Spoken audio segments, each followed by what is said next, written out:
उसने एक मांगने वाले को झट से कुछ निकाल कर दे दिया। मैंने कहा कि भाई देखभाल कर देना चाहिए, ये फ्रॉडी लोग होते हैं और आम इंसान के जज्बा नेकी को एक्सप्लॉइट करते हैं। फरमाने लगे, आपने बजा फरमाया, मैं पहले ऐसे ही क्या करता था, फिर एक वाक़े ने मेरी दुनिया बदल कर रख दी। मैं अपने घर से साइकिल पर निकला था कि ठेकेदार से अपने बकायाजात वसूल कर लूं। मैं स्टील फिक्सर था और एक कोठी के लेंटर के पैसे बाकी थे, मगर ठेकेदार आजकल पर टरखा रहा था। मैं साइकिल पे जा रहा था कि एक शख्स अपना बच्चा फुटपाथ के किनारे लेटाए अस्पताल पहुंचाने के लिए टैक्सी का किराया मांगता फिर रहा था।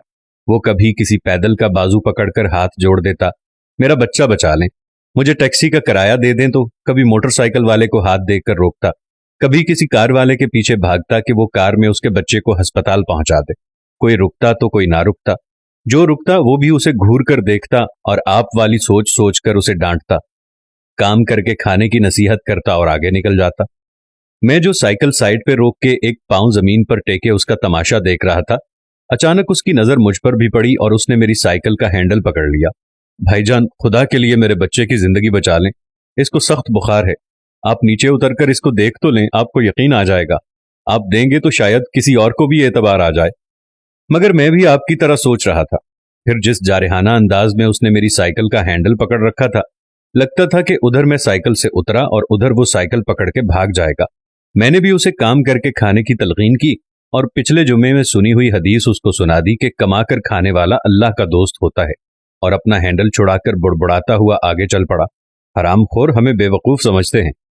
2-3 घंटे के बाद जब मैं बकायाजात वसूल करके वापस आया तो वो अभी उसी जगह खड़ा मांग रहा था। बच्चे को अब वो सड़क के पास ले आया था और उसके चेहरे से कपड़ा भी उठा रखा था। वो धाड़े मार मार कर रो रहा था। अब वो बच्चे के कफन दफन के लिए मांग रहा था।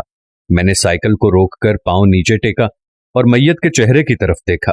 फूल की तरह मासूम बच्चा जिंदगी की बाजी हार गया था। मेरे रोंगटे खड़े हो गए।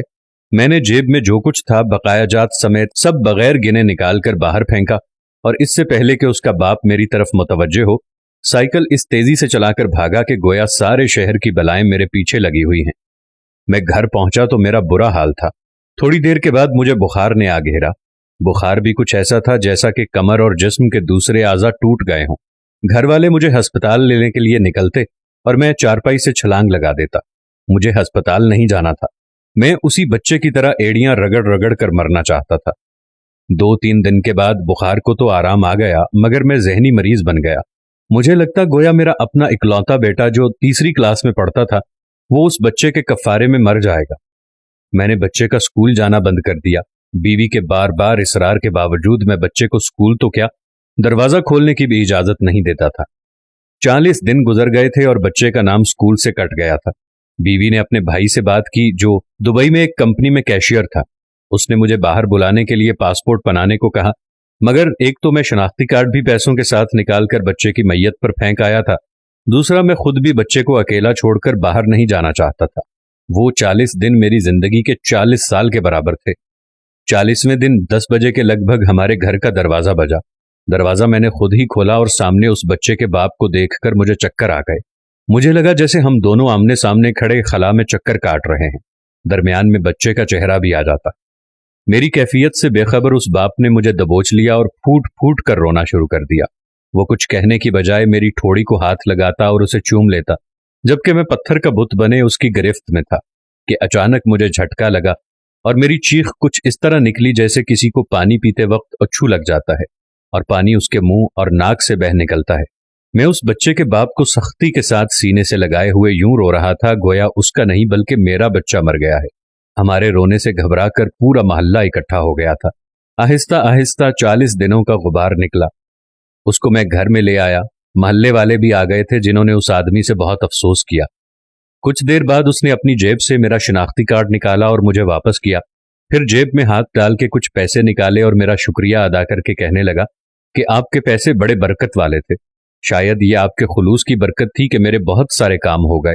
सारे अखराजात के बाद कुछ पैसे बच गए थे। इनमें कुछ पैसे मैंने उधार लेकर डाले हैं, ये आप कबूल कर लीजिए, बाकी मैं बहुत जल्द आपको वापस दे दूंगा। मैंने पैसे वापस लेने से सख्ती के साथ इनकार कर दिया और मिन्नत समाजत करके उसे पैसे रखने पर राजी कर लिया। इसके बाद मैं यहां बतौर स्टील फिक्सर आ गया। मैं जी जान से काम करता था। चंद माह में तरक्की करके फोरमैन बन गया। 3 साल बाद मैंने साले की मदद से अपनी कंपनी बना ली और उस बच्चे के वालिद को भी अपनी कंपनी में बुला लिया। आज वो मेरी कंपनी में फोरमैन है। उस बच्चे के बाद अल्लाह ने उसे 2 बेटों और 1 बेटी से नवाजा है। मैं उसे आपसे मिलाऊंगा, मगर उससे साइकिल वाला किस्सा मत बयान कीजिएगा। वो आज तक नहीं पहचाना कि मेरी साइकिल रोक कर उसने मुझसे सवाल किया था। वो मुझे वली अल्लाह समझता है जिसने उसके बच्चे की लाश देखकर सब कुछ निकाल के दे दिया। कारी साहब, उस दिन के बाद मैं किसी का हाथ खाली नहीं लौटाता। थोड़ा सा देने से ना वो अमीर हो जाता है और ना मैं गरीब होता हूँ। बस दिल को तसल्ली होती है कि मैं उस बच्चे का खूंबहा अदा कर रहा हूँ। रह गई लूटने की बात, तो कारी साहब, हमें कौन नहीं लूटता। जूते वाला हमें लूटता है, कपड़े वाला हमें लूटता है, सब्जी और गोश्त वाला हमें लूटता है। इतना लूटने के बाद अगर कोई हमें अल्लाह के नाम पर लूट ले तो शायद हशर में हमारी निजात का सामान हो जाए कि ये बंदा मेरी खातिर मेरे नाम पर लुटता रहा।